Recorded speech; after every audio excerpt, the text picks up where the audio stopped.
স্বাগতম জনাইছো আপোনাক Assam online YouTube চেনেললৈ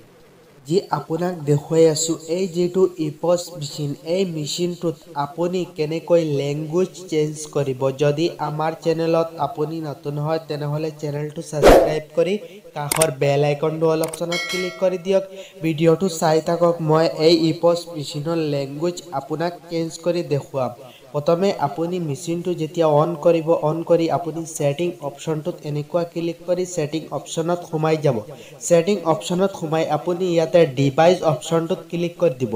device অপশনত click কৰাৰ লগে লগে আপোনাৰ সমূহত এনেকুৱা ল্যাঙ্গুৱেজ আহি যাব আপুনি যিকোনো এটা ল্যাঙ্গুৱেজ সিলেক্ট কৰিব মই ইয়াতে আপোনাক দেখুৱাই আছো অসমীয়া ল্যাঙ্গুৱেজটো এনেকুৱা আপুনি সিলেক্ট কৰি দিব অসমীয়া ল্যাঙ্গুৱেজটো সিলেক্ট কৰাৰ লগে লগে আপোনাৰ মেচিনটো অটোমেটিক ল্যাঙ্গুৱেজটো চেঞ্জ হৈ যাব এনেকুৱা আপুনি এই ইপস মেচিনটোৰ ল্যাঙ্গুৱেজ চেঞ্জ কৰিব পাৰিব ভিডিওটো কেনেকৈ হৈছে জনাব মোৰ ইউটিউবৰ কমেন্ট বক্সত ভাল লাগিলে শেয়াৰ কৰিব আৰু লাইক